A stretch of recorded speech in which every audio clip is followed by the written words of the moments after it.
Thanks for tuning into our Edit Sesh. I'm Effie. And I'm Dorothy, two passionate photographers from Hamilton, Ontario. Join us as we dive into answering FAQs, share tips, and discuss life's moments, all while savoring the rich aroma of our favorite brew and working through our edit cues. Whether you're a photographer or a pal, we're beyond happy you're joining us.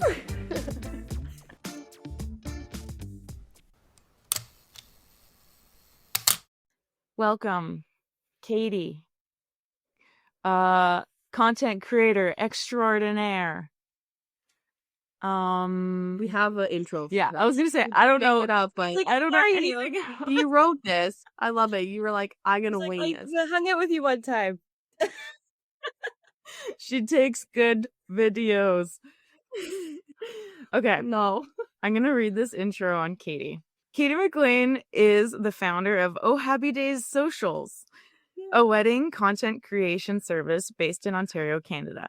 With 12 years of experience as a wedding planner and a background in publishing as a writer and blogger for wedding magazines, Katy has a deep understanding of wedding days and the significance of capturing every little moment.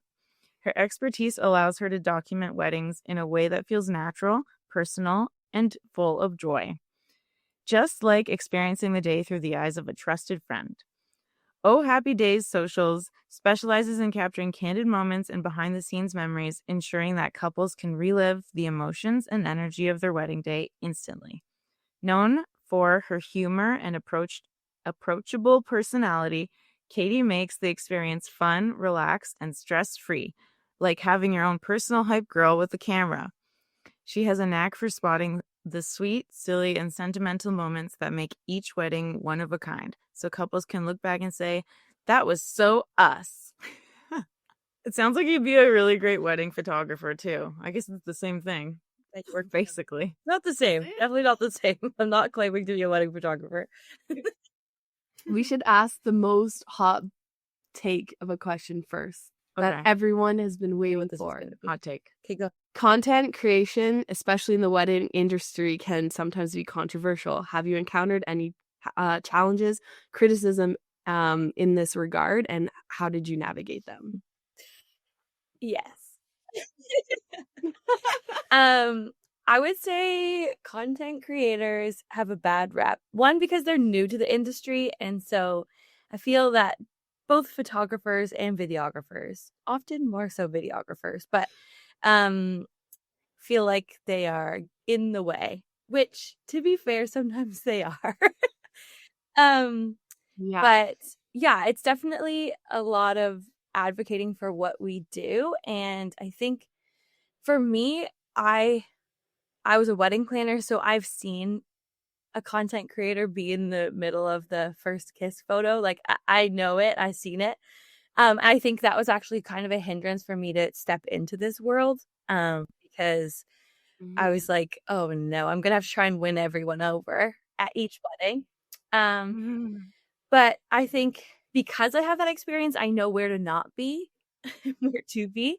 And I think, like the same thing happened before when videographers entered the scene. Like, videographers and photographers get in each other's way too. But I think it's all about communication. Like, it's all about having prior conversations, explaining what you are trying to get out of the day. I always say that, like, the photographer's shot is the number one most important because those are the ones you hang on the walls. Like, I'm not trying to be them. I'm just trying to capture, like, the essence of the day. And so I don't need those, like, key moments, like the first kiss, or, like, I'm not trying to take pictures of family photos. It's more like the little moments in between that I'm trying to capture. So I think it's all about explaining that. And usually it goes really well once you do. But sometimes it doesn't. Yeah. I've been to so many weddings where, like, yeah, you have a videographer and they're like, yeah, if I'm in the way, like, just let me know. And, like, you're like, oh, great. Like, and you have, like, this great convo at the beginning of the day and you're like, this will go great. And then you're in the day and you're like, you are constantly in the way. Like, and so you tell them and they're like, yeah, true. Or, like, you sit down with them. Like, I've had it before where there was a grand entrance and I was a second shooter. So me and the primary were like, you stand here. They're going to come straight in. You'll get that shot. Then they're going to swing over to the dance floor, obviously, right? Because when people walk in, they walk in, they go around, and then they go to the dance floor. So she's like, I'll go over here and I'll capture like them dancing. And the videographer like stood in front of me and then panoed all the way to in front of her. And I was like, bro, you literally were in front of both of us. like I was like, that was magical, but like for a totally different reason. I was like, could you not do that we again? communicated and then you did not what we discussed. Yeah, it's hard when like people think differently and you're like having a conversation and then like I don't know what happens. Like, you know, you have like a few minutes being like, I'm going to stand here, stand beside me or whatever. And then like the others, sometimes it's like they stand like right in front of you. So you're like, now you're in. And I think it is Yeah. hard to have more people on a team on a day. Like I recognize that, but I come from planning weddings that had like 15 different vendors and you're professionals. You just have to learn to work together. Yeah. And I think sometimes people don't recognize content creators as a professional, just like a girl with her camera. Like with her phone, like it's like, hey, you're actually in my way. And I'm like, I'm actually like, I've been paid to do this. Like this, Doing my job. You should get like one of those phone cases that look like a little camera. And then, I mean, I've actually thought about this for myself of getting like a t-shirt that has like something on it that's like a QR code or like it says that yes, I'm like I'm not being rude. I'm actually a social media girl. To start the day, I don't actually like using like a stabilizer like for my phone, but I always use it the first 20 minutes of the wedding. So people are like, okay, like not a random person in the aisle. Like, so I actually put it away the rest of the day, but I always get it out for the beginning just so that people are like noted, like paid. Like I shouldn't stand up in the middle of the aisle with my iPad, you know? Honestly, yeah, it sounds like you know what you're doing, obviously, because you come from a background and you've seen what not to do. They have a bad rap because of the people that don't know how to do it properly. That's actually a great series for some TikToks. Do like some like, you know, when they're like, don't do this, and they're like, do this. Yeah. It's like have like a fake aisle and be like, don't stand in it in front of the photographer. Stand beside them. Yeah. I think a good tip for like content creators would be that like, even though yes, you're getting paid, you're kind of getting paid to get everything that the photographer and videographer aren't getting.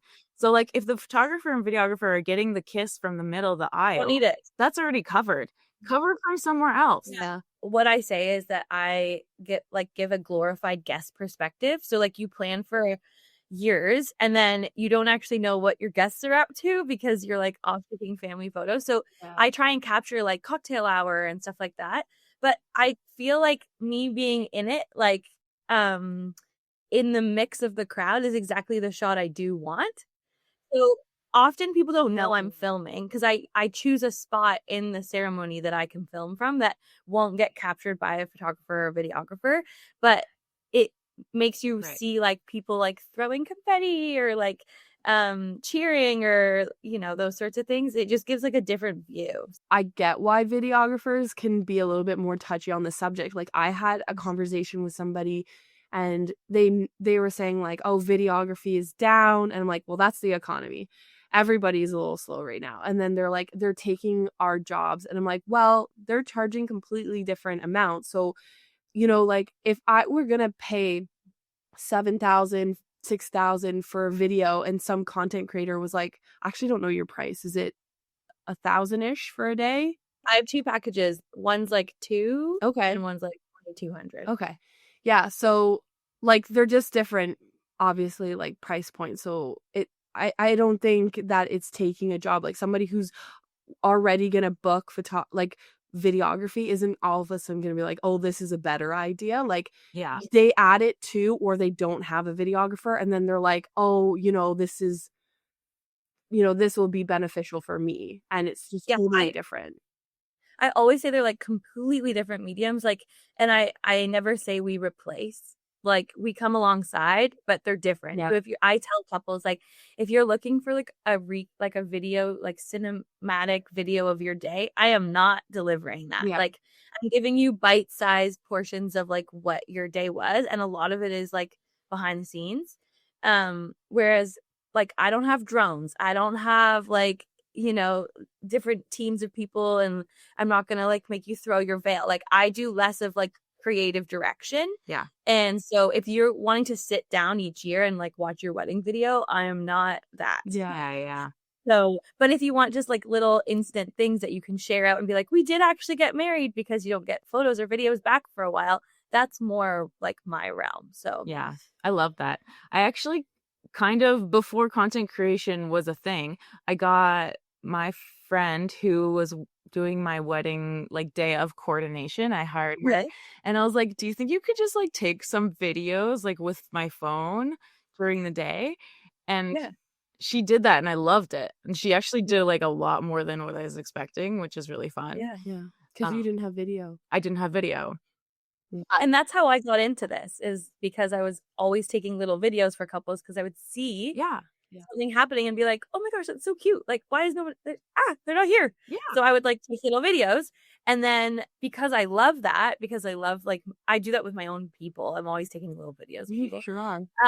And you want like you want like bridal party and like everybody to not have phones, because you want them in the shot, not whatever. And so I would take all these little videos, and then the next morning I'm like, well, if I have all these, I gotta send them to them, because it'd be weird if I just kept them. Yeah. So I would make a little reel and send it to them and be like, oh, if you want this, like, I just made this. And that's kind of how it happened, is like couples would be like, this is so nice. Oh my gosh, we feel like it was a blur. We have no idea what just happened. Yeah. And so they were like, you should do that. And I'm like, what do you mean I should do that? I Yeah, mean, me. because of the rise of like video on Instagram, like it's true too. Like I also started using my phone during the day more, and I was like, oh, I kind of want to make like a little snap, like especially when there's not a videographer, which quite often my weddings don't have. And like I'm like, oh, I'll just send them like stuff that I've captured, so they don't have nothing, right? And people compile it together, and if they have like that, still have the hashtag or whatever. But it is so true. Like, you do really want like guests just to be in the experience. And I was in a wedding last fall, I guess. And like, as a bridesmaid, like I felt like, you know, I was still trying to capture stuff, because I was like, oh, like photography and videography is not here for getting ready. And then like, they're not here for this moment, or they're out doing this other thing, you know? And I remember like, yeah, she like basically the bride was like, yeah, we really don't have like a lot of like little snippets, because I think their friends tend to be the type of people that like really do put their phone away. But my dress had pockets, so I was like, yeah. So I had my little Olympus, and I had my phone in there, and I was also mindful to enjoy the day, because I do it as a job. So it was like one of those things where I'm not going to do a ton, but I also want some. And yeah, the consensus was like, oh, I wish I had like a little bit more of like just videos. And even when I got married, like I have a handful of like selfies with my friends, and I have my professional photos, and that's literally it. But that was, yeah, like 12, 13 years ago. So yeah. It's funny you say that, because I think I'm a terrible wedding guest. Because like, one, I still have planner in me, so I see things going wrong, and I like try and jump in. Like, I was at a wedding recently, like I guess last fall, and like no one was sitting in the second and third rows, and I was like, this is gonna be terrible for photography. Like, you have to get up there and then need to be in the aisle. So I went and told a bunch of people that their seats got upgraded. Yeah. That's so funny. Like, I definitely have no right to do that, but whatever, they listen to me. But it's the same thing as like taking videos and stuff. Like, I tell people, you need to just be a guest. Like, people just need to be a bridesmaid. And then I'm out here just like right in the way, like trying to get something for them. That's why like when old people come up and they say things to me, and they're like, oh, like I used to be a photographer, and like they're in the way, or like there's like some aunt that's like getting right in the middle of it. I'm just like, I'm going to be exactly the same way at weddings. Like, I'm going to try to restrain myself, but it's not going to happen. And I'll just be like, you're doing that wrong. It's like people who have no phones at weddings. I'm like, yeah, but that's not for me, because I'm a professional. Yeah. Yeah. You look at the sign. You're the person who looks at the sign, and then during the kiss, you have your phone out, and the photographer's like glaring at you. No, I know how to keep it low. It's not I know. Not like one of these where they just like No. hold their phone like right here. full iPad moment. At least you have your logo on your iPad though. Yeah, so that people can be mad at me. Okay, since you passed the hard question, I know you from reading your bio, you're a wedding planner, but I want to know a little bit more about your whole journey, like how you even started getting into wedding planning. Okay, I've always been like, I feel like there's lots of little girls who are obsessed with weddings, but like I definitely was like on the extreme of that. And my dad was like an officiant, like he was a pastor, so he did a lot of weddings, and so I would often put on a dress and like sit in the back because I thought they were fun. And so I would just like sit quietly and enjoy it. And when I was in first year university, I had like a whole group of family friends who were like maybe like 5 or 6 years older than me, and they all got engaged at the same time and didn't have a budget. And so they're kind of freaking out about planning a wedding. And I was like, please, I love Pinterest. Okay, so let's have afternoons. Like, we'll make this happen. And so, yeah, I've always been an organizer. Like, I've always organized people. I've always like hosted things. I've always like done those logistics and stuff. And so one of them was like, would you like just like make sure things happen on the day? And I was like, of course. Yeah. And so a wedding that you were a guest at? Yeah. Wow. Nice. I think that happens a lot. I mean, now I look pretty. It happens kind of a lot, like friends or like someone who's like related, maybe, but not. Maybe when you're young. Yeah. Yeah. Yeah. They're like, choose the single girl who's just like chilling at the back. So I did one girl's wedding, and then from there it was like a domino effect because everyone in the friend group was like, oh, I'm getting married. Can you do mine? And so I never really like launched a business, but at every wedding there'd be another bridesmaid who's like, hey, I think I'm getting engaged, so like can I have your number? Because like, you know, like they do it to photographers too, but like, hey, you see him over there? Yeah, I think he has a ring. So and so it just like, yeah. Wow. So like, are you free or what? And so, yeah, so that's how I started, is I did weddings all the way through university of just like people that I guess it started with people I knew, but then it was like people I were like 1 degree out from them. Yeah. And then it was like all referral. It was just, and as a university student, it's like such good money. Like, I mean, I wasn't making good money because I was not charging enough for what I was doing, but comparative to like another day working something else. Yeah, it was great. It's a good like bulk payment for like, you know, working like a couple days. Like say if there's flap and takedown and the day of, like compared to like a traditional job. And it's perfect for when you're like in school because you don't want to work that much. Exactly. Yeah. And so I was working, I was going to school and I was doing English. And so I was like, okay, I could blog about this because I love it. And all I do is read blogs. And I was like buying wedding magazines as if I was getting married. Like, seriously, I have so many.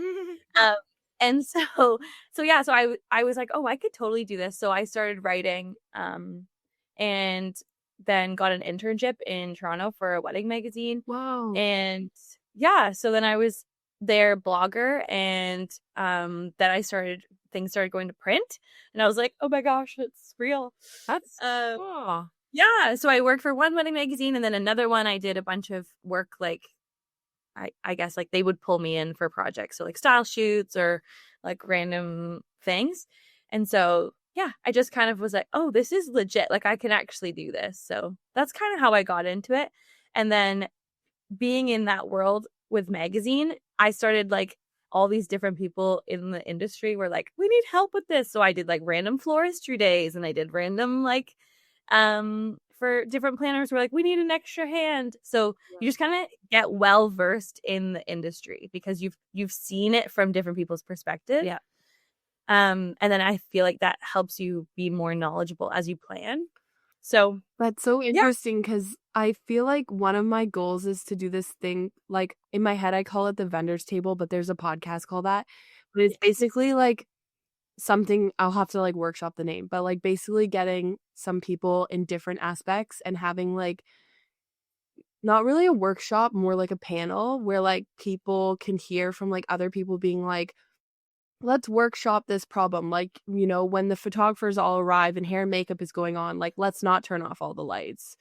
Or like, Let's not make it TikTok. yeah, or like, let's, you know, like, I don't know, like somehow like figuring out how to like work together and just like teaching people those things when you're first starting. Like, I feel like I had to learn and be mindful like you all do, but I'm like, oh, there's definitely more I can learn, obviously. So I was like, oh, Yeah. we should build like some sort of Council. yeah. Yeah. It's like a wedding vendor council that like sets the rules for the Yeah. wedding industry Yeah. vendors. Exactly. And I think like that was part of being a wedding planner, is that like you have to be ahead of all those things, but like you have to like see them coming and like already have a solution. Yeah. And so like I would like be giving warnings like, hey, hair and makeup team, if you want to take a TikTok, it has to happen before 12 o'clock when the photographer shows up. Yeah. Because Yeah.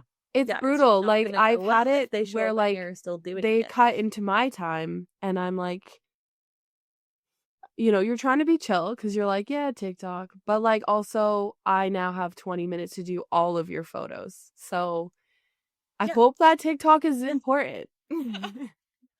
I guess. Yeah. But then it's like, Exactly. I know that like at the end of the day, I'm like, I'm not the most important person there. We really do all have our roles and stuff. And it's like, yeah, it's just like, it's really nice when somebody else is saying it for you. Like, I think photographers get the most benefit out of a wedding planner for sure, because it Or else almost, you become one.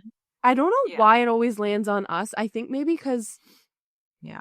we're women. A lot of us are women. There's a lot of women, Yeah. not all of us. And you have to keep to a timeline. You Yeah. also have to keep to a timeline. Yeah. And so I think that's why it lands on you. Yeah. Yeah. But there's something about like, I don't think there's ever a videographer without a photographer. No. And maybe like videography, like in general, like they're a little bit more relaxed. Like I've worked with some that like have an idea of what they want to do in a timeline, but I feel like for the most part, all the ones that I've worked with, they're like, what are you doing? And then they just follow along. And then they're like, can we move a little bit more? And that's about it. You know what I mean? Like they're like, I just need a little bit more movement. motion. Other than that, I feel like they're constantly asking us what's next. Yeah, for sure. Girl. And because you guys do often have meetings with them about what the day is going to look like. Yeah. So I feel like they deflect to you. Yeah. Yeah. I mean, it is good that I was thinking about this the other day though, when Chris was talking about his conversation with clients. And I was like, it must be so tiring for like every single, and this is where like the vendor table idea came from too, because I was like, for clients to be communicating to every single person what part, and that's again why a planner is so great, because you're just like group emailing everyone. But like sometimes when we don't have a planner, I'm like, oh, it would be nice if like I just was like, hey team, here's the schedule, because I can only imagine like them talking to us and then also like relaying that to the videographer, and the videographer's like, oh, can I have a few more minutes here, and like that back and forth. But it's exhausting. Yeah. Yeah. I know that because I was a planner, so I know the back and forth.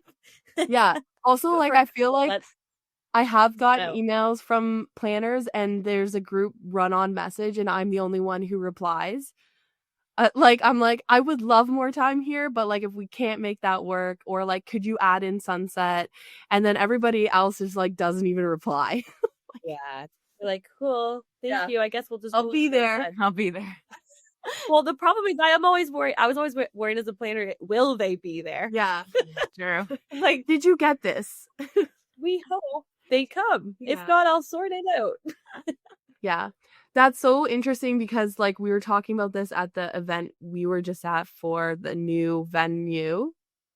Agape Gardens. Yeah. And I was saying how you can tell you have a background in wedding planning because you're doing all this stuff for, and this is one of the questions, like your client relations is like better than majority of like photographers. Like you're doing like site visits, you're doing like discovery calls, you have like emails, you're meeting with people, like what you're taking on, I'm sure the average content creator really isn't. And so you can tell like you're going to do really well. But, and like all the things you're saying about being aware of like where to be and stuff.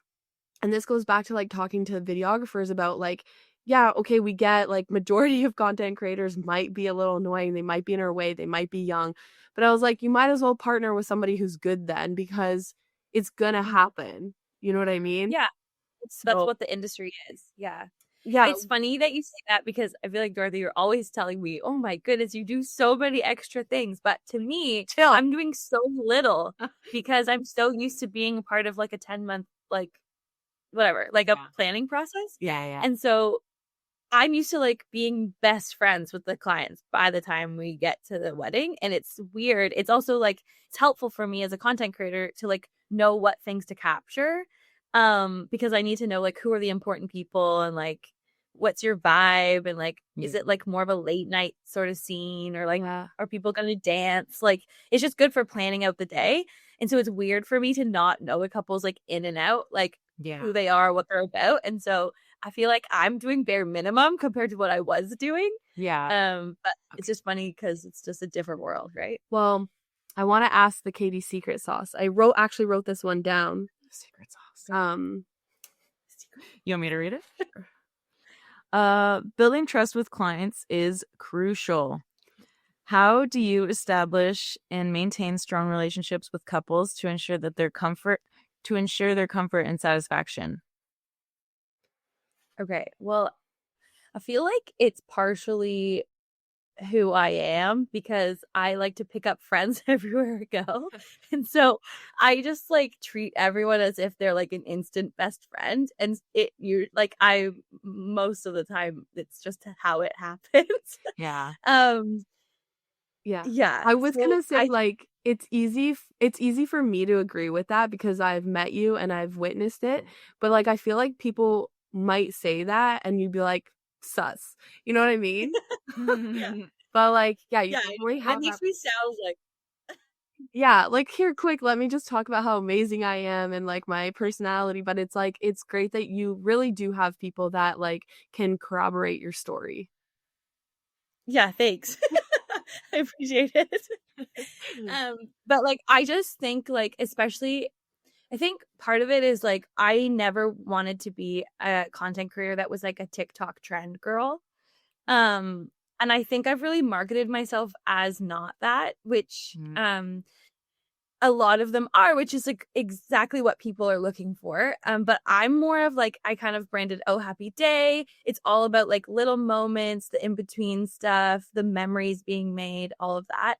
And I think honestly, like someone said to me at a wedding show, you really match your branding. And I was like, no, my branding matches me. Like I love this. And like, you can like, just talking to me, I'm just like, oh, it's so good. Everything's so great. Like, that's actually what I'm like all day on a wedding day. Because Muppet. She's like Elmo. That's so cool. It's true.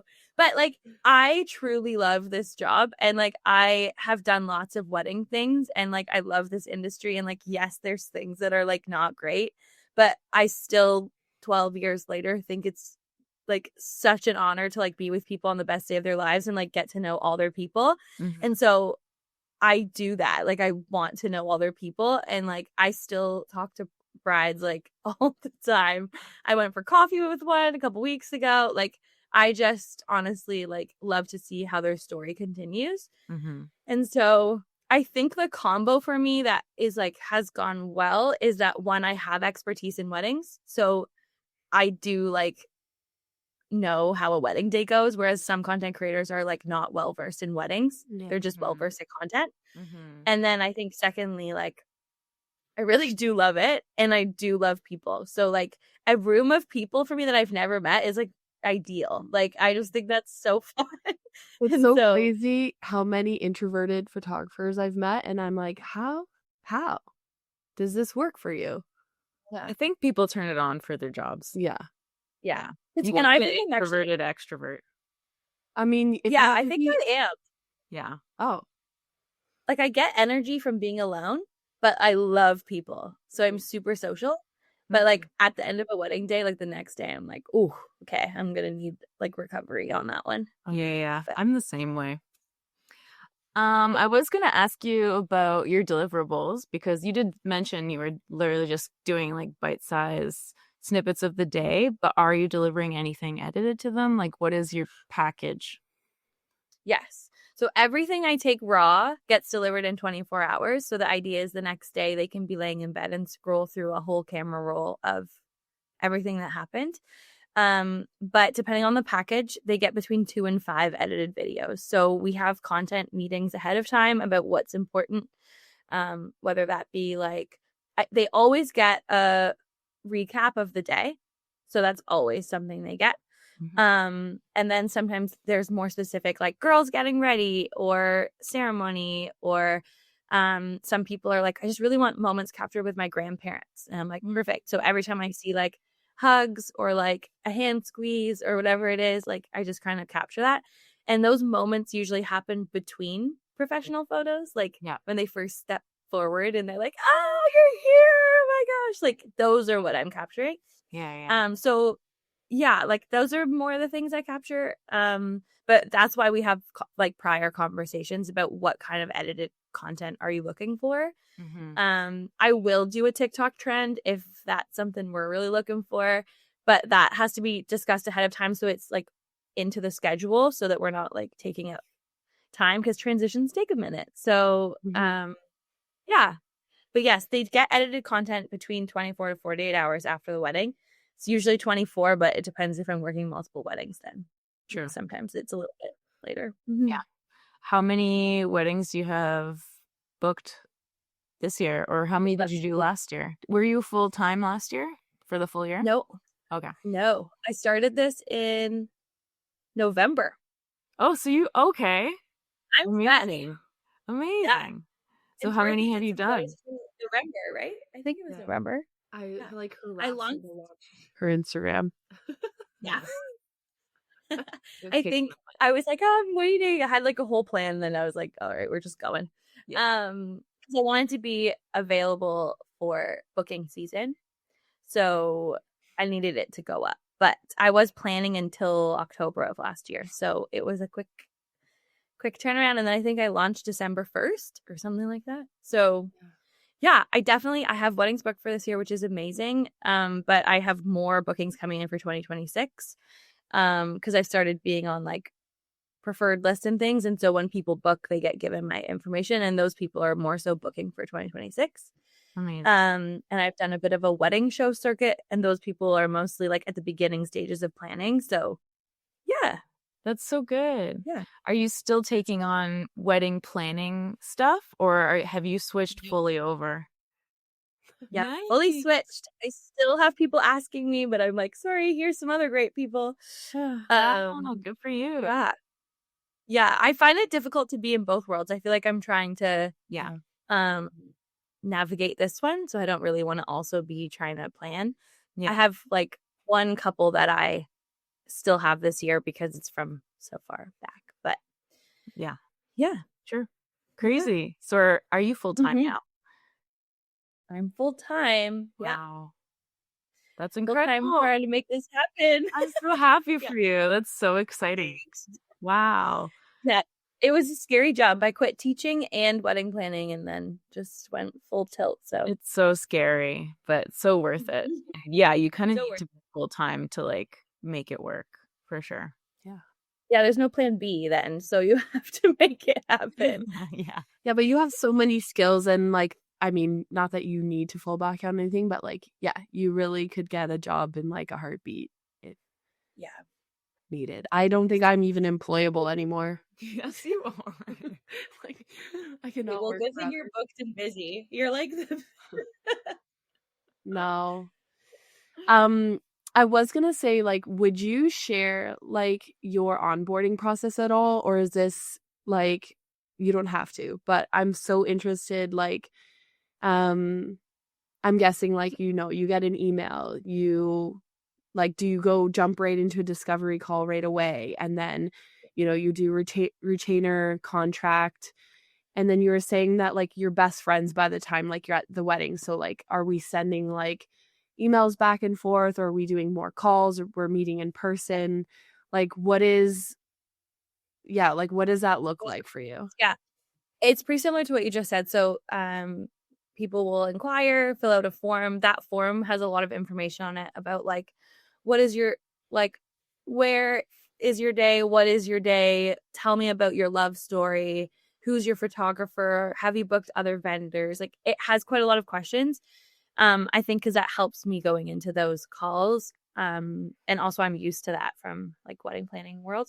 Yeah. And maybe I'm nosy. I don't know. And so they will I want to know like how they met and what things do they like to do together, and are there any personal touches that you're like adding to your wedding? Those things, usually personal touches conversations are like the second call I have with them. You have But two. the first one is more so the first one I have is discovery. That's before they book.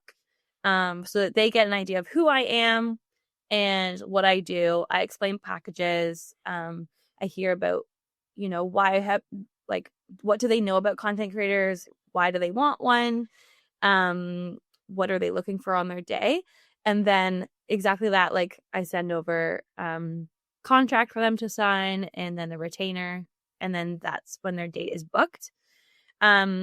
If people, I do like soft holds. So if people haven't booked yet but have inquired, then if somebody else reaches out, then I give them 24 hours. Mm-hmm.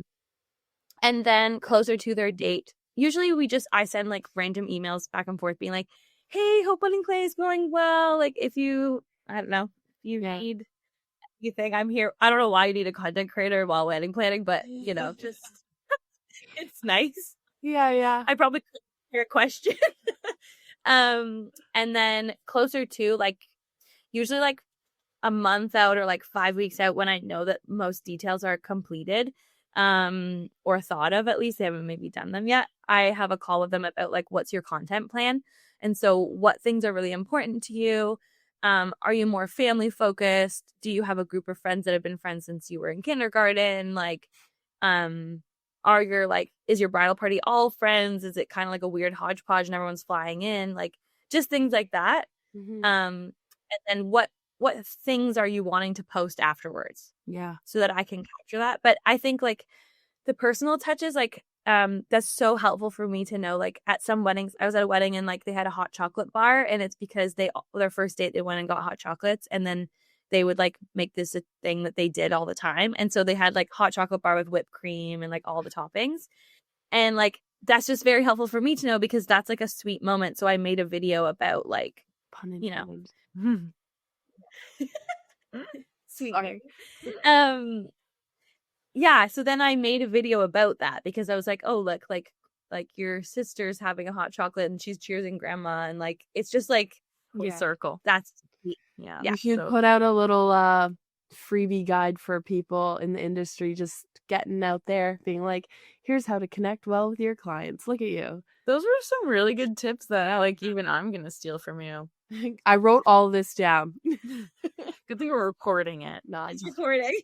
I actually just started, which I had been wanting to do forever, is like, I know automated emails aren't like super great, but I started sending them, like basically almost monthly with like some of the freebies that I have on my website, and then like the timeline generator thing that I showed you, like that basically like will give you a rough idea. Like it's not perfect. It's kind of just like when people are like, I have no idea, like how do I even start this?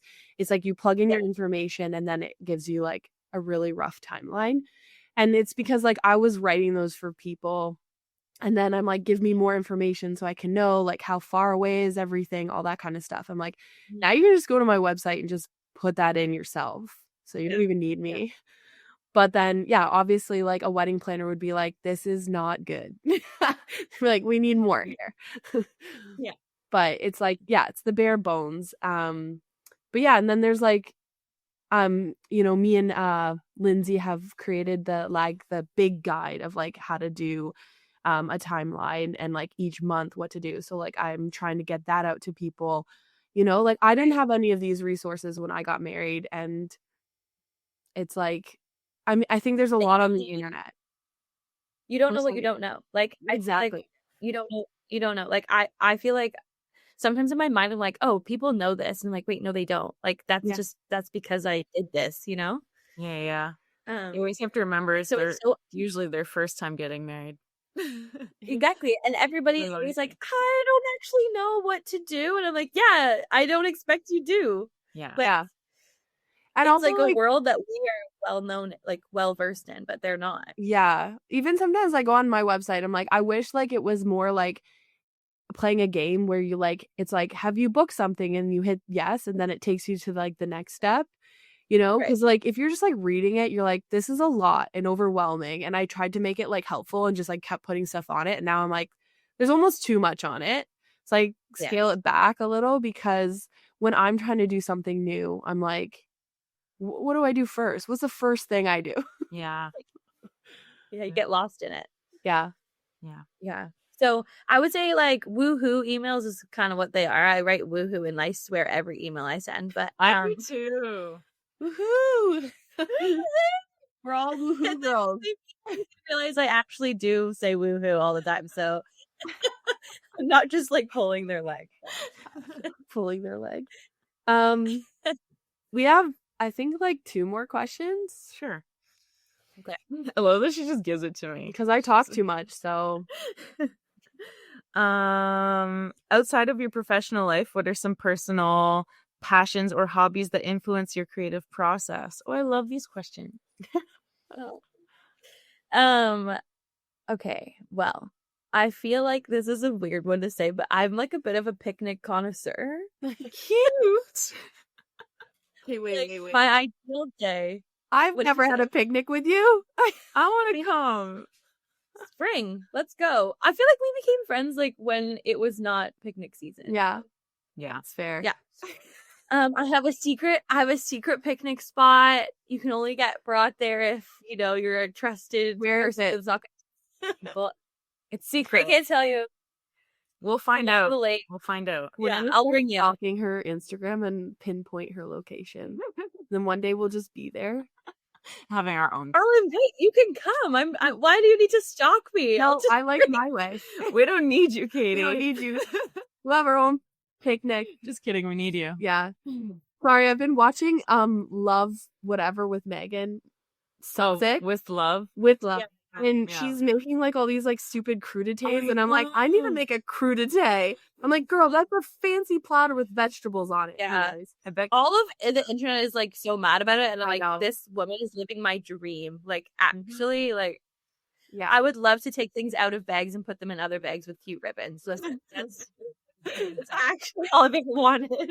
I would love to put true. things in other bags. I was like, she's like soaking towels with lavender essential oils for after her hike with her friend. We could definitely do that. We'll bring it to the picnic. But you know what? She's doing exactly what I love to do, which is like romanticizing your life. Like, why not? Yeah. Oh, it makes it fun. So, but yeah, I just feel like I love like hosting, gathering, throwing parties. Yeah.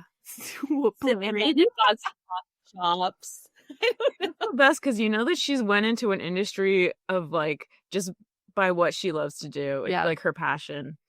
It's like when people ask me if I have other hobbies, and I'm like, I love taking pictures. I had one hobby. It was taking photos, and I made it a business. Yeah. Yeah, it's not always something that everyone gets to do. So yeah, we're lucky. I feel like I like doing like adventurous things as well, but I think like sometimes when like that's when I'm super tunnel vision on things, I'm like, I need to get out of here and like go do something like whimsical or like fun or adventurous. But I feel like that does help. Wait, what's whimsical? Like, what whimsical things are you doing? I don't know. Like having a picnic with your friends by the lake with like pretty things is whimsical, I suppose. Yeah, but like I don't know, like hiking in an outfit and then getting to the top of a mountain and like twirling around in a dress with the bouquet, taking some cute videos. She's described an elopement. It's just except it's just me alone. I'm like, excuse me, stranger, can you take a video of this? Thank you. That's so funny. Maybe we should plan like some sort of creative picnic in like my backyard. It looks better in the No, we have to spring. go to her secret spot. No, that would be actually We can't probably bring all too the much. creatives. They're not allowed to know. No, yeah. Sorry. Oh, It's got to be a quiet spot, you know. I told a bunch of people about it, like I brought them there, and then they started taking first dates there, and I was like, absolutely not. We do not do that.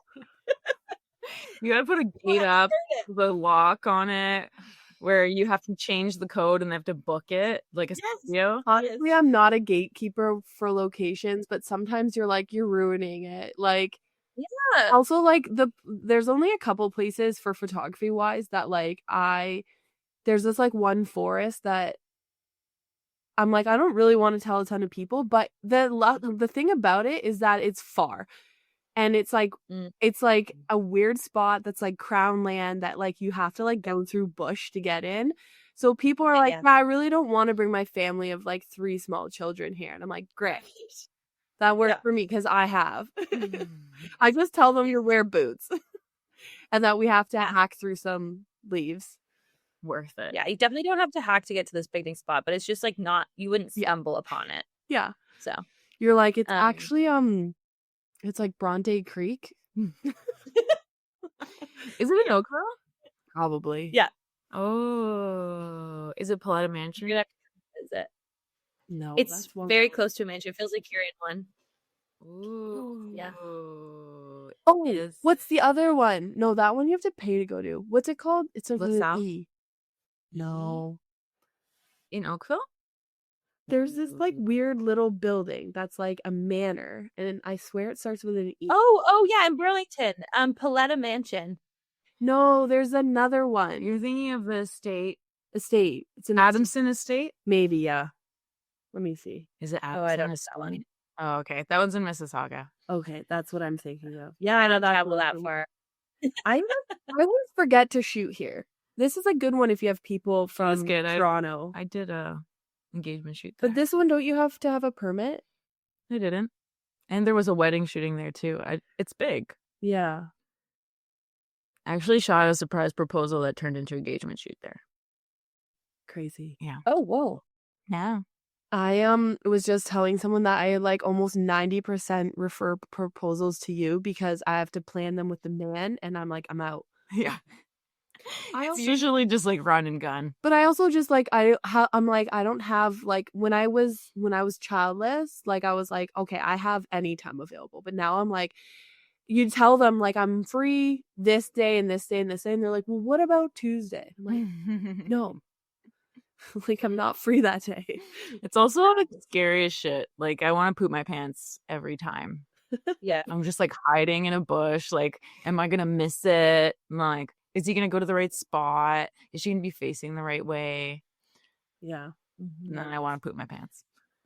This is our last question for you. Oh, okay. I'm reading it. What advice would you give to someone looking to start a career in wedding content creation? I would tell them to pick up their phone and capture as much as you can of different things. So like go to friends' birthday parties, go to bridal showers that you're going to, go to baby showers, and just play around with capturing things from different angles, and editing like a whole package of something. Because I think like having an eye for it's important. And so I think those are the kind of things that no one's going to be upset that you're like capturing their birthday. Yeah. But I think that's where to start, is just to like be inspired by it and what you can, like what kind of products can you come up with, I guess. And then if you're looking to get into specifically the wedding content world, I would say it would be very helpful to kind of message vendors, maybe a florist or I'm trying to think of who else, like a designer, those sorts of people, and ask if you could come and shoot content for them. And you're not going to necessarily be doing it for a fee at the beginning. But just so that you can start to like get a flow of the day, maybe even a wedding planner, because everybody wants B-roll. So no one's going to say absolutely not. The only thing to be careful is if there is a wedding content creator on the day, you just would have to like navigate that. But I think getting into weddings and shooting them is really important because it's not the same as just like a regular event. It has different flows and rhythms to the day. And so I think that is something important that you need to kind of get your foot into before you're booking clients. But I think if you do have friends or family who are getting married, asking if, hey, like you might not be having this service, but would you mind if I shot your wedding? And so then you start to have a bit of a portfolio and some things that you can post. So that's kind of where I would say it's really good for people to like understand the flow of the day. And so you can't do that without being there. Good tips. I would even say to go as far as like maybe you should email videographers. Get out of here. Because like they already hate you. And then it's like, what if you were like let's collab. Like you hire me and like I'll be your payroll girl. Yeah. That would be so sick. Yeah. Wow. Sometimes I'm just so smart. Is it too late for me to do that or? No, I don't think so. I think you could still do that. 100%. Yeah, you should. Yeah, you definitely make it a service for people. And they got to get a kickback of something. Like, what do they get? That's the question. Besides hiring you and having that content. Honestly, like I would say photographers and videographers are the best way for content creators to be a part of the day, because I think when they trust you, then you're the person that they call. Or when people ask them, hey, I want a content creator, that's who they refer. Yeah. And so when people are thinking of like content, they're often asking the photographer, not the wedding planner, because they're like, hey, do you know anyone? Yeah. And so I think like being trusted and being known by photographers and videographers is really like, it is your way in. Yeah. I actually thought of thinking of if you have a date available on a wedding that works for me this year, hiring you to get footage of you. Yeah, for me. Yeah. But you have to ask the bride. Probably. Yeah. I don't think. And honestly, it's true. That is a part of like the wedding content world that I wasn't aware of until I kind of like stepped in, is the amount of vendors that all of a sudden are like, actually, can I hire you? Yeah. Because nobody has behind the scenes of them doing, like when you're working, there's no time for you to be shooting content of yourself. Yeah. And yeah. So and the amount of people that come out of woodwork. Yeah. And they're like, hey, here's all the weddings I have this year. If you don't have one that booked that day, can you do 3 hours of content so that I have, something? Yeah. And I wasn't necessarily, I don't know why I didn't anticipate that, but that's been like a bigger thing than I expected. For sure. Yeah. Yeah. Yeah. That's so good. Yeah. Nice. Cool. I'm going to add you to, I don't have a preferred vendor list, but I'm going to make one. I'm going to put you. You'll be the first preferred. I need to get on somewhere. Because I want to work with you. Oh, I want to work with you too. It'd be so fun. Yeah. I worked together with Dorothy, and she can now maybe vouch that I don't fully get in her way. So that's good. No, it was really funny. I had her do a wedding because I wanted you to shoot. I asked you to shoot like a few snaps on my film camera because I didn't have a second. It was like a elopement. And I was like, what do you think if you come along, snap a couple, which obviously would be a different price point now when you were just getting started. And I was like, she was like way behind me and I was on my 85 and I was like, you could be like so far up there, I won't even see you. Mm-hmm. But it just depends knowing what lens, like you might not, do you know what lens people are on? Like, can you get a sense of that yet? A little bit. I still just ask. But also it's, yeah. That's all it is. It's like, hey, where is your shot and where can I be? Yeah. Yeah, you were so cute. I was like, yeah, you can come closer. Yeah. That wasn't a wedding that necessarily the couple booked me for. And so I think with those, I'm less like, I would never say I'm aggressive, but I would be less like, this is my area. I also am a professional in this because it was like they booked you. Yeah. So the person who needs the shot is you. I'm just getting things kind of around.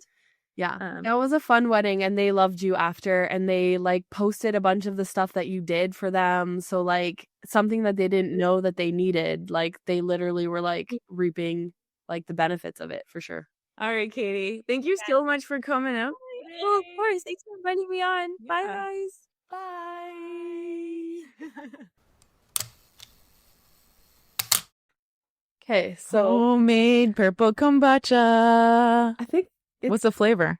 I don't know really. It's like a lavender mint something. Okay.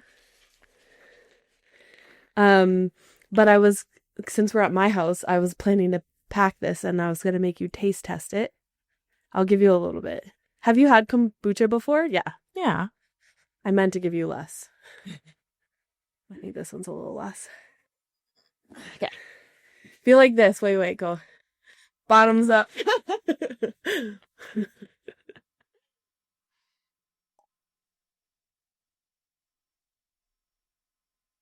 It's pretty good. Yeah.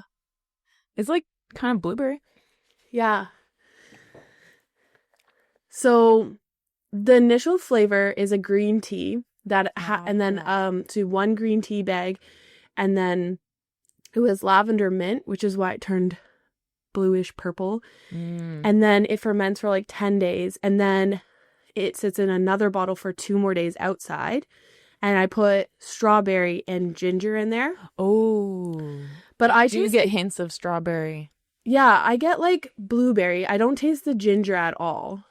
But it's got like a spice. Yeah. But I wouldn't say it tastes like the ginger ale. Like it just Yeah. it's like spicy, but it's sweet. Yeah. Yeah. It is. I can get hints of all those flavors that you mentioned, I think. Do you want to see my other kombucha? Okay. Like it looks just That looks like a jellyfish.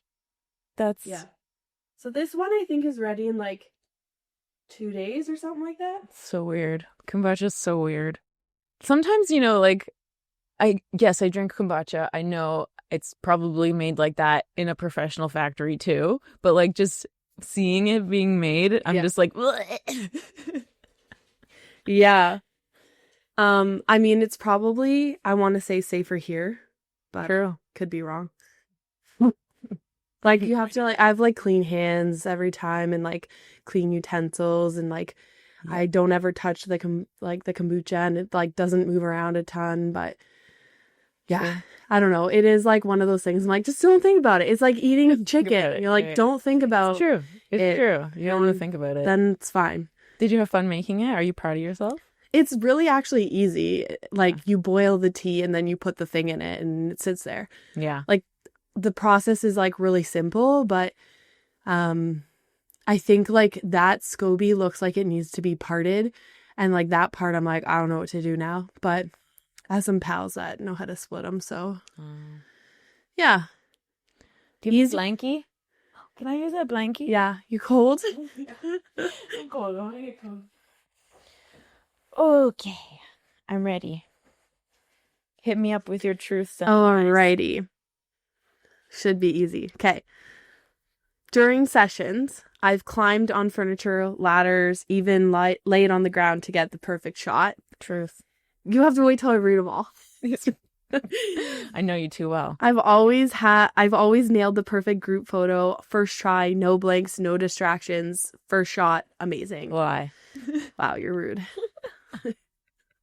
I've pretended to take a few extra shots just to give people a break from posing, because you set up like a pose and then you're like, oh, that was good, but you're like, that took 10 minutes to set up the pose. Yeah, I know. It's so true. Okay, and that's the truth. Okay, yeah, easy peasy. Make it harder. Well, whatever. Yeah, next podcast. Obviously, like it's like nearly impossible to like get a perfect shot first time, because like not everyone's looking. Yeah. It's like you almost have to tell collectively the group to close their eyes and then open it, and even then I bet somebody would be late. Yeah, for sure. Have you ever tried to do a group jumping shot? Oh my gosh. Well, here's the office. Exactly. I mean, the part of the fun in that is that everybody is at a different time. Yeah. Like so funny. A group jumping shot. Hi, Ginny. Yes, I know. Ginny, Are we best leave friends? me alone. Are we best friends, Ginny?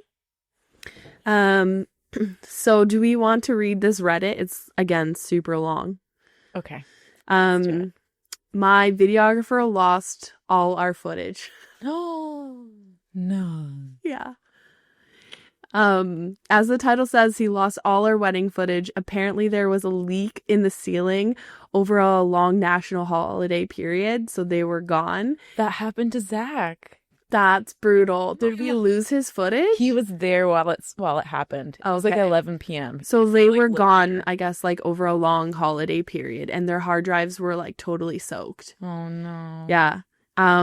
So they sent like their data to like a recovery center and like just got the confirmation that like we will not be receiving our wedding like video. Shit. It's like, we're devastated to say the least. I don't know how to process this loss. They were hired as a top wedding videographer in the country. We splurged on them despite having a small wedding, had to cut corners to afford them. They did get the highlight wedding, which was about a minute and a half long. At least there's that. And then this actually is really funny. What? We had also gotten a content creator to take additional footage, so we do have that, but honestly their service is just different. So obviously we're still like wanting the rest of that information, the video. The videographer team is like very apologetic and offered a small / partial refund, but there's nothing to mitigate like the lost. Yeah. So basically he's asking if the videographer owes them the entire deposit back. No. Because they did receive a video of the full day. It's a highlight, but like it is from start to finish, probably. The highlight. Yeah. Like it covers the full day. I definitely some kind of refund, but not all of it. Yeah, this is a tough one. Like the comments are pretty back and forth. Like this one person wrote, "Imagine your dressmaker told you, sorry, our factory burned down. We don't have your dress. We'll offer you 20% for you. And the time spent on the dress is irrelevant since you don't get like the product at all.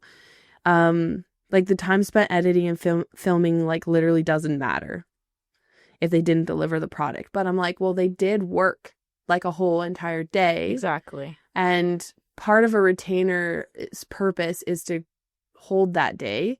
Yeah. And then also they did get the video. So Yeah. I'm They torn got on it. they got partial deliverables.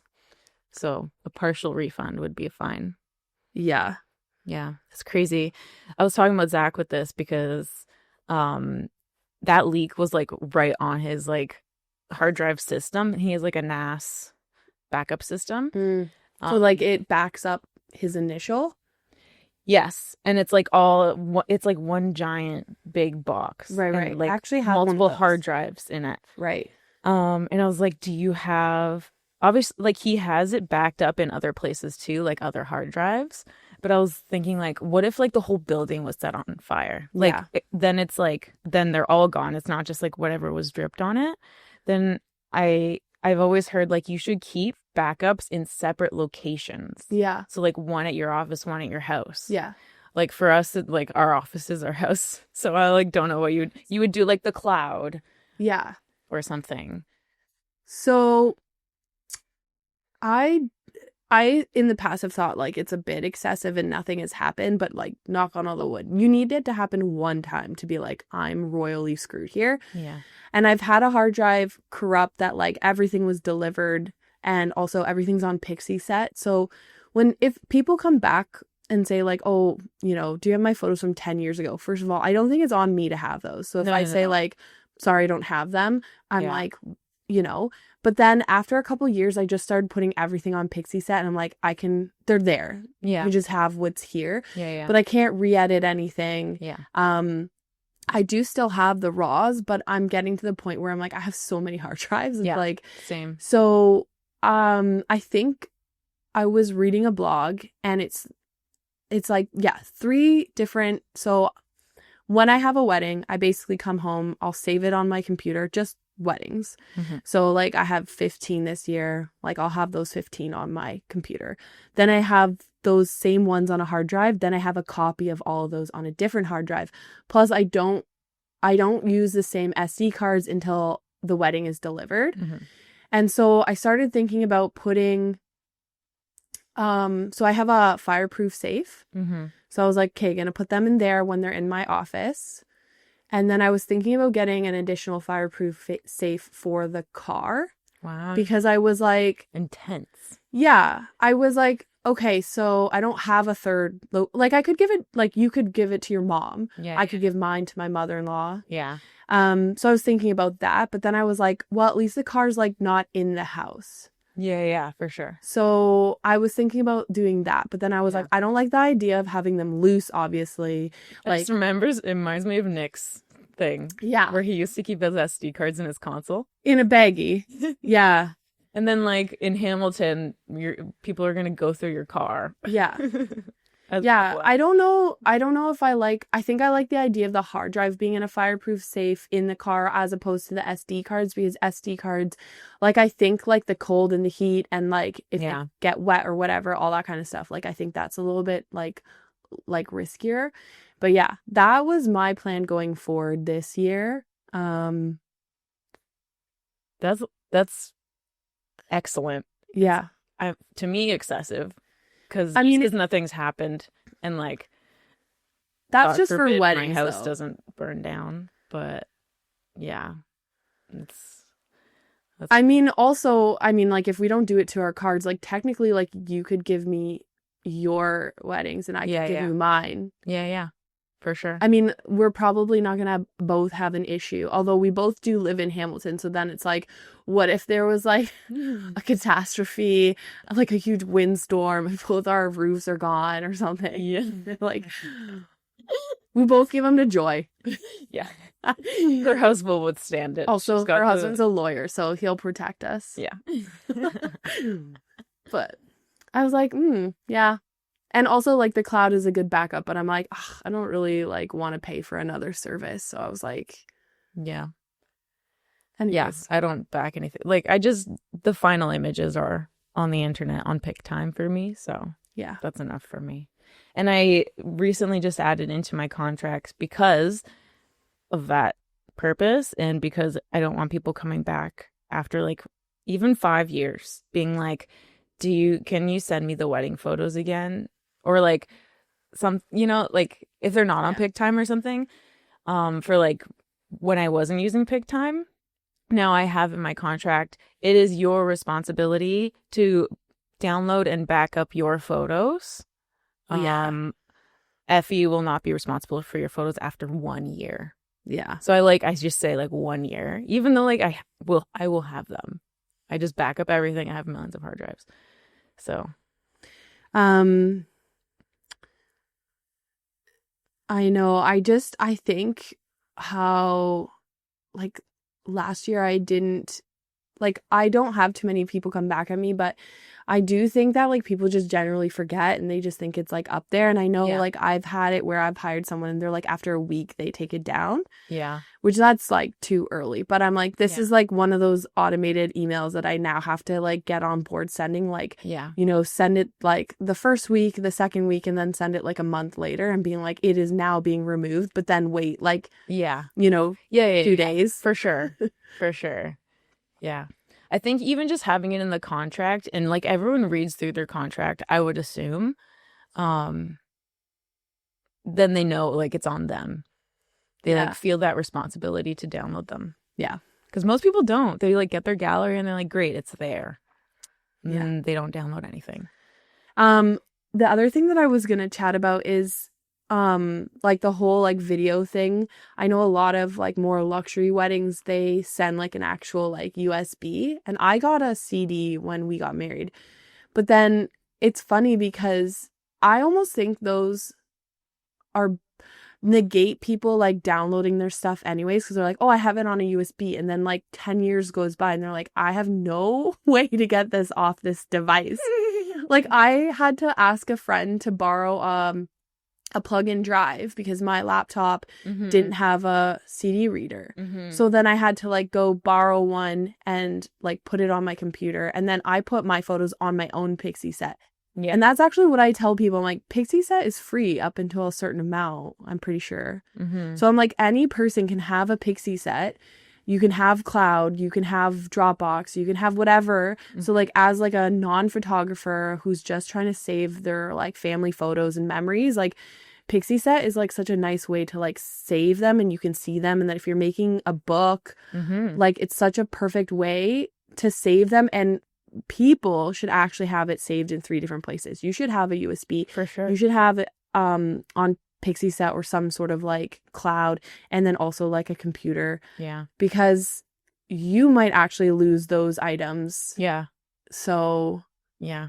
And it's hard for people that aren't photographers, that like aren't tech savvy and yeah, they don't know what to do. Were you just going to switch? literally like mentally forgot literally what I was talking about in my head.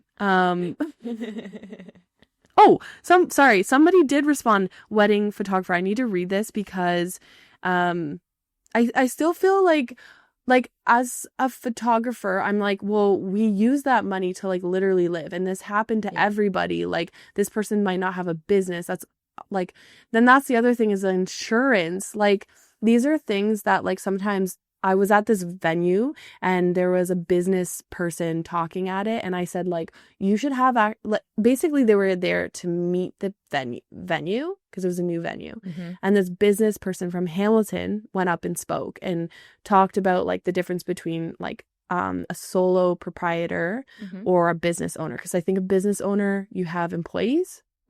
I'm my own employee, right? But you also subcontract your sister. Yeah. So you have an employee. Yeah. In a roundabout way. She's not my employee. I'm just self-employed. Yeah. Well, she's not technically her, an employee. I hire her. So these are the things where I'm like, I don't have insurance for something like this. Like I have house insurance, which potentially would cover my computer, my hard drives, but it wouldn't cover my income. And it wouldn't cover like those types of damages, right? So like I was like, well, that's a question now I want to know. Like about photography insurance? Yeah. Yeah. Because I get it for day of. You do? Here and there, depending. Some venues require it. Yeah. I have it. It's like $1,000 a year. Yeah. I'm not really sure what it covers. Yeah. Covers you should read that. Damages, covers injury, covers equipment. Yeah. I would love to do a poll, and I bet like 90% of people don't pay for that. Like, no. I bet there's like 1 or 2 photographers who are like, yeah, I do that. Yeah. It's just like, because I guess it's less scary, I guess, the way I have it set up, because I wouldn't personally be liable. My business would be liable. Yeah. If anything happened. But for you, it would be more scary because you would be liable. So like if something happened and then someone sued you for $1 million, you'd have to pay. But for me, they would sue Effie Edits, and then Effie Edits could file bankruptcy. Yeah. And then I would be fine. They couldn't come after my ass. But this is the thing. This is the thing about like starting a business as a hobby and then it turning into a business where like you slowly build, right? It's like 1 year, it's like, okay, like I start charging and I implement contracts. And then the next year it's like this and that. And it's like, nobody gives you like a pamphlet of like, these are the steps that you should do as a new photographer. Like I've even been to a workshop where like, they're like, okay, you're new. This is what I do. But like, even that photographer didn't talk about any type of insurance. Yeah. So you don't have to have it. You don't. You definitely don't. But you don't. I mean, do you have to have house insurance? I think you do. Oh, true. Like what insurance do you not have to have? Yeah, I'm pretty sure you have to have health insurance, and life insurance you technically don't, I think, but like you actually definitely I don't think should. You need house insurance unless you have a mortgage. I think to get... How would you have a house without... Lots of people don't have a mortgage. They just buy their house. Oh, Okay, we know different people. My parents have paid off their house. Okay, well, paid off is different than like... They don't have a mortgage anymore. Oh, home insurance isn't required by law. There you go. Crazy. But that's it's harder a terrible idea. It's harder to get a mortgage without insurance. Yeah. Sure. Yeah. I think that's the only rule. Car insurance, pretty sure that you have to. Yeah. I never ended up reading so I'm a wedding photographer and videographer. Anything less than 100% referral or refund is insane. What? It's not your responsibility to foot the bill for their failure. Plus they should have insurance or the cloud. It's 2025. Don't want to sound rude, but there's no benefit to you trying to be nice about this. You didn't get the product, but they did. They got a partial delivery. And they said they were giving like something like 60% back. It's hard to know. 'Cause like, are you actually going to like write out every situation in the contract? Like, if we only deliver this, then you get this much back. Like, yeah, that's scary. Because then people are like, well, has that happened before? Yeah, exactly. Well, that's what actually happened to one of my people that fully read the contract. That I just have stuff in the contract that would cover my ass if anything happened. Yeah. Which you should have in your contract. Yeah. But then they're like asking me like, well, what if this does happen? Like, what are you going to do? And I'm like, first of all, this has never happened. It's literally just like legal things. Yeah. And like, obviously I would like make it work. Like, I'd make it right. Do my best. Yeah. Yeah, I'd do my best. And I think there was one where like, if we don't have a second photographer, and you can't make it for any reason, then like, what are you going to do to make sure that the person that you hire is as good as you? Yeah. And I'm like, man, these are like some hard-hitting questions. Like, I'm just going to make sure someone's there to cover your wedding. This is almost like 90% the reason why every time I think about not having a second, every year, I'm like, whatever. Like, it costs me money and I could make more money without them. But I'm like... Yeah, but your second isn't always as good as you. Like, the person that I have as my second, I'm not going to say, like, they're as good as me. Oh, for sure. But, like, okay, this scenario happens to you. It's like you can still deliver a wedding. Yeah. Essentially. Yeah. I would probably still offer a discount and I would... Yeah. And... yeah, they would have those deliverables. Plus, again, it comes back to like if something happens in your house, they have the photos saved. Yeah. But I, as a second, like when I second for someone, I save their photos, but I don't save them in a second spot. Yeah. So I'm like, come get your photos. Panicked every time. Yeah. It's their responsibility. Because then I'm thinking, like, if something happens to yours, then mine. And, like, you know, I'm like, I don't want to be liable. Yeah. But, yeah, so, like, totally same thing. Like, I keep having a second for, like, all of these reasons. Like, it's just a backup plan. Yeah. It's like if you're in a car accident or you get sick or... I mean, back in COVID days, it was like, oh, I get COVID and I can't come. Mm-hmm. And then when I was pregnant, brutal. Didn't want to go to any wedding. Have you ever asked someone to second shoot and then forgot that you asked them and then asked somebody else to second shoot that same wedding? No. Okay. I have lists talking about backups. I have my weddings in a calendar and it like tells me, you know, like you get the prompt from Google Cal. Yeah. But then I also have it like in my phone in notes. Yeah. And then I have behind it like their name and then I have second and then I have my second's name. Yeah. Because I basically get a second for most weddings. So that's my sis. And then also I'm basically messaging my seconds being like, are you still coming? Are you still coming? Like every other week. I'm like, just so you know, the wedding is, and the day is, and the location is. And it's almost just like making sure that like I've told them the information as well. Yeah. I need to like, this is where like I want to get like an assistant and be like, you know, can you just like do this part for me? Yeah. I need an assistant, but also like I don't have that kind of money. speaking of which, I mean, we don't have to include this, but is your sister still doing photography, pal? Yep. Nice. I keep thinking about it, but like now we're like trying to move and we're building a deck that we got a quote for it, and the lumber alone is like $10,000. And I was like, Ruben and I will like make a plan. And so the plan was to do no renos on the cottage this year. And then he's like, we should build a deck. And I'm like, Good plan. okay. That's insane. $10,000. This is the thing about like having like I really have like 4 work days that like also include like a bazillion other things. So like the last thing I want to do is like, oh, I'm going to set up a Notion thing that like reminds me to email my second shooter details. Can you schedule emails in Gmail? Like scheduled to you send probably can.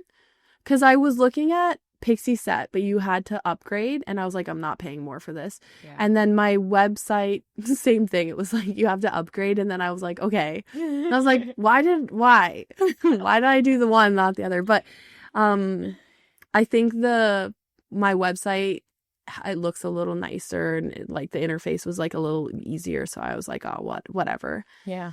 So yeah, I started sending automated for my couples only, not for anything else. But yeah, I should look into, because like that would be great to like one day be like write everything out, and then just be like just everything? release. Yeah, that'd be so nice. Yeah.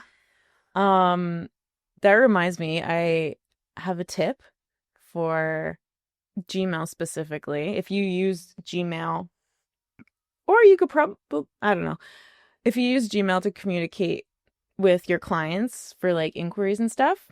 So most people that I know have like a pricing guide that they will send to their couples when they inquire. And instead of like writing out everything, you use Gmail templates. You probably use those. No. So I updated my website just to have my pricing. And so when people say like, what's your pricing? I literally link it. I figured that was also good for SEO because now they're going on my website. Right. It is good. Yeah. For sure. I do that for my other sessions. But for my wedding pricing guide, I have a PDF. And what you can do is you can include a link to your PDF that is saved on your Google Drive. So that you don't need internet as much. So that you don't have to like attach a PDF every time you're sending an email. Okay. So if you like write out your email, save it as a template, and then that Google Drive link is in the email, then you can just say like, someone emails you, they say like, can you do my wedding? You open up the template and then it has everything in there already. Oh, okay. And you don't have to like keep uploading a PDF. You don't have to like go through your computer and look for that PDF. It saves a little bit of time. Yeah. So would it look like an email, or is it? Yeah. Okay. So it doesn't look like a PDF. Like it's not a nice. No, it's a PDF. It's a link to the PDF. Oh. So it's the same thing as doing an attachment. Okay. But instead of it being an attachment, it's an attachment to the PDF on Google Drive. Fair. I think I used to do that for like a hot second, and then I had to like keep changing things on it, like price or whatever. And then I was like, I don't know. I think at one point I switched to like hidden links on my website. But yeah, I've also done the like loading up the PDF thing, and like I'm just like, yeah, I think Canva probably even has something too, but if you want to make a PDF. Yeah. Or a workable one, right? But yeah, I don't know. I go back and forth because sometimes I'm like, I want my email to like look cute and pop up like a professional thing, and then I'm like, do people read those? Like, when people get when I get a professional email from like H&M, I basically look at like a percentage and I'm like, nah.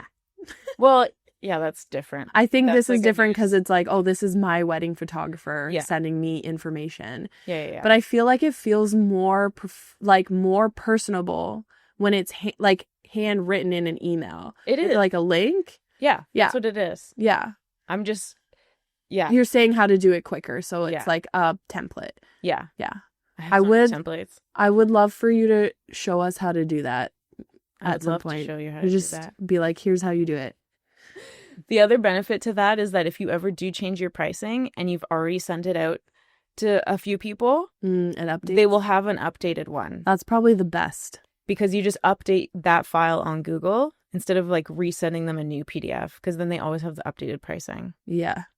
And like you didn't lock it in Didn't at lock the it old in. price. It's gone up. So that's my tip of the week. Tip of the week. Tip of the week. Just Okay. the tip. We don't really need to do life update, do we? I have nothing. Wait, well, we're both like getting back into working. Like, I mean, I didn't really feel like I had a break, Yeah. but we have the headshot mini day thing. Yeah. So we're sharing a space at Millworks. We're sharing the annex. And Dorothy's going to do motherhood minis. Yep. And I'm going to do headshots / children's portraits / pet photography. / No, that's it. Basically, weddings. if you want to come in to get your picture done on a black or white backdrop, that's what I'm there for. Yeah. And you can do it with your pet if you want. You can do it with your kid if you want. You can do it with a snack. You can do it with a snack. Like favorite burrito. You can make it fashion. Yeah. Do whatever you want. So that's basically what's Fun. new. And then, Yeah. like, literally, I think I have my first wedding the weekend before. You do? Scary. Yeah. It's a it's a short one. Okay. Then April is a little slow for me. Lots of family sessions. And then wedding is like after May, it's just like weddings. I posted my sessions that I'm doing and so many people were like, whoa. And I was like, oh, I'm actually slow this year. Yeah. But I don't think I've ever like really posted my entire schedule Yeah. like that. And so I was like, oh, I guess I've like never really done this. And then it made me start thinking, and I know you have this information from your accounting, but I don't have that version of QuickBooks that gives me all the info. I have like the basic ish version of it. Yeah. And so I was like going back and like counting my numbers, but I didn't get all the way through the year because I was like, every month I want to beat this. Mm-hmm. And then that's when I was listening to Cassidy Lynn's podcast and she was like, I shoot like twice a week, or was it twice a month? And that's not including weddings. And I was like, whoa. It just goes to show you that like everybody just does it differently. Yeah. And like, you know, when people say like, don't compare yourself, and you think you aren't, you definitely still are. Yeah. It just happens. For sure. Before you know it, and you're like, oh, yeah. Whoops. You just have to think about what's working for you. Like, what do you need to accomplish? How much money do you need to make? Yeah. How many weddings are you going to feel good doing? Yeah. Without burning out. Yeah. I could definitely take a couple more. I think by August is pretty open, which is weird, but it's also hot. So, September, crazy. But September, I was like, I'll do some doubles. Why not? Like my gym, I just finished phase 1. So phase 1 is like intro, obviously. And phase 2, now I have a finisher. So today I had to do battle ropes. Oh, God. So you have to do them for 1 minute. You have to do them for 1 minute, like alternating, and then 1 minute like together, like you're Santa on a sleigh. Yeah. You get a break for like 60 seconds, and you have to do it 2 more times. Oh my gosh, they're hard. Like this is just like Yeah. Every time I get a massage lately, they're like, your neck. Like, I'm trying to work out other body parts, but I really need to relax my neck, apparently, and everything. It's very common to, when you work out, shoulder shrug. Yeah. You have to really think about putting your shoulders down.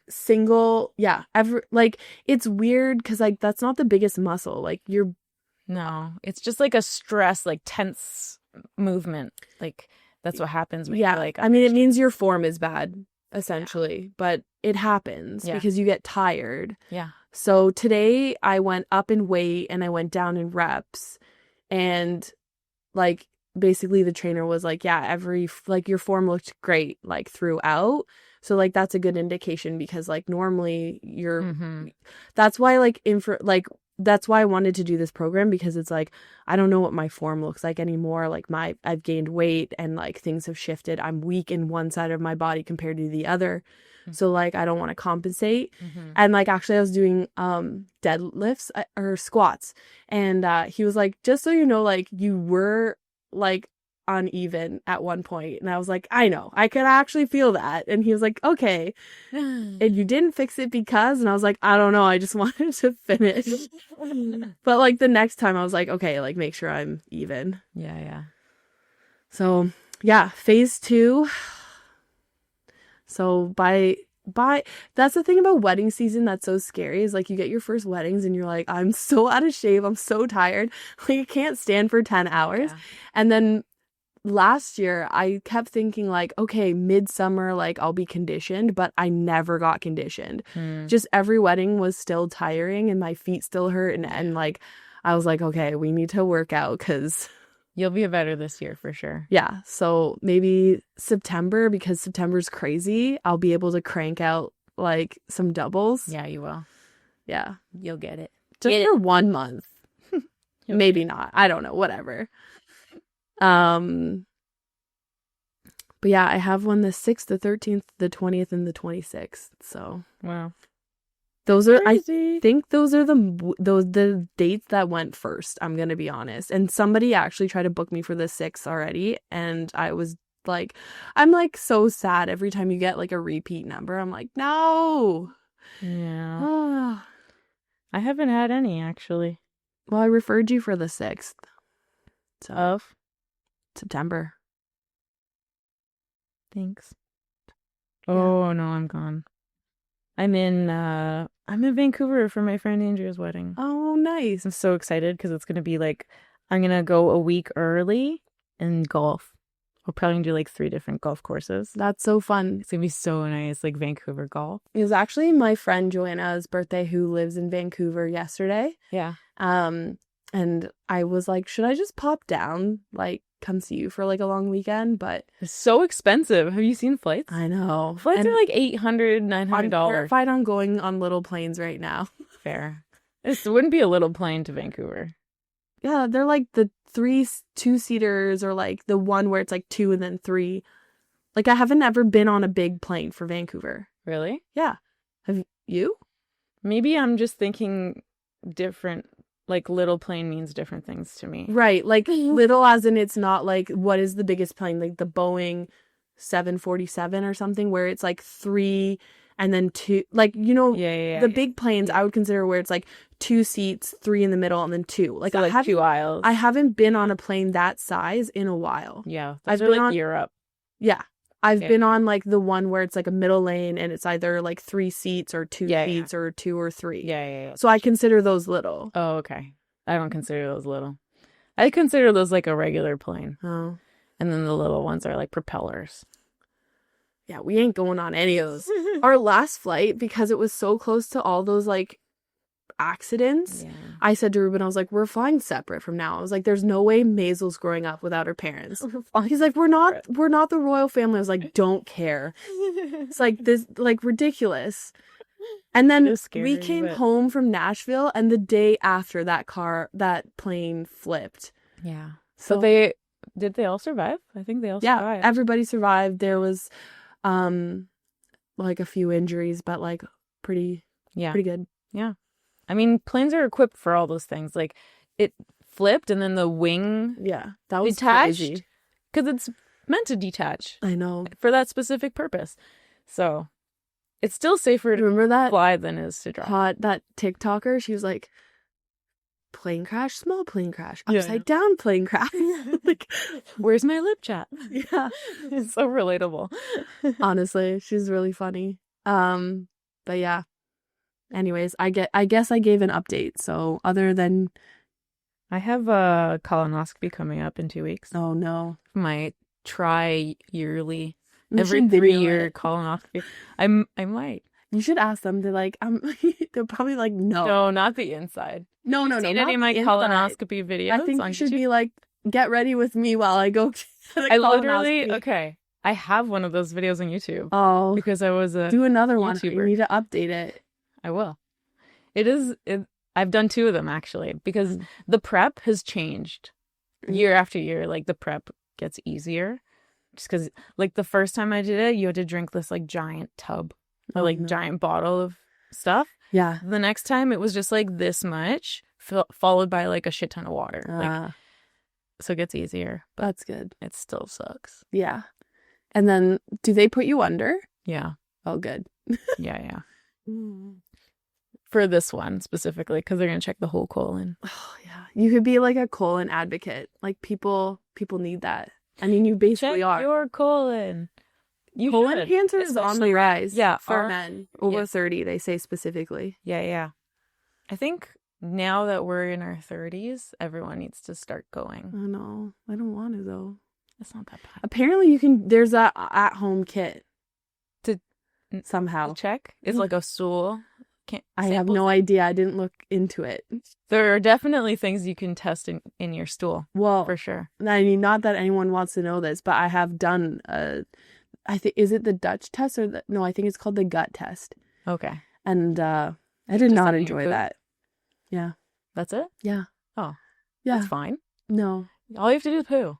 I know, but then like you had to put it in a little bottle. Yeah, I know. And I was like, how do I catch it? What do I put it in? Imagine me having to do that when I was in a flare and they're like, can you put your poo in this bottle? And I'm like, there's no poo. It's all blood. Oh, gross. Yeah. But like the thing is they give you like a bottle, but they don't give you like anything to be like here, like, okay, now like suspend this bottle like in your toilet. They didn't give you anything? No, they don't give you like a poo catcher or like anything. So like I did it in the hospital. I like Googled, like I was like, do I put saran wrap? And, yeah, like, totally you can. This is ridiculous. But anyways, I also had a kid at that point. So you think I was like okay with like being around poop, but it's like we have different poop. Yeah. We have very different poop. And I was like, I wasn't ready for that. Anyways, it came all back pretty good. So, but now there's this stupid thing on TikTok that I keep getting the test for where you can blow into it and it's for your gut health. And I'm like, I don't know if I believe this, but I also want to buy one. Yeah, that's cool. And then there's a glucose monitor thing that you can get. Mm-hmm. It's like almost everybody in the world is like insulin resistant. Yeah. So anyways, not talking about health things again. Whoops. And poo. Throwback to like one of our first episodes. Started the podcast talking about poo. We will end the podcast talking about poo. I'll never forget that line, like, on the 3rd podcast. I'm like, have you ever had a colonoscopy? Yeah. Like, no. Have you? Yeah. And then I was like, wait, that makes sense for you. I was like, I don't get multiple colonoscopies for, like, literally no reason. I think you should ask your doctor and you should book one. And we should do it together. I know. I was like, there's no way they would get me in based off no issues. And they'd be like, go with your friend Effie. Maybe I'll hit you up for the next one. Tell me when. Oh, it will be years. Yeah. That might be too late. No. Well, I don't know. Ask your doctor if you're supposed to have one soon. Yeah. Okay. Is there anything else we need to talk about or? No. Okay. Basically. Well, that was a fun episode. Yeah. Okay. See you later. Okay. Bye. Bye.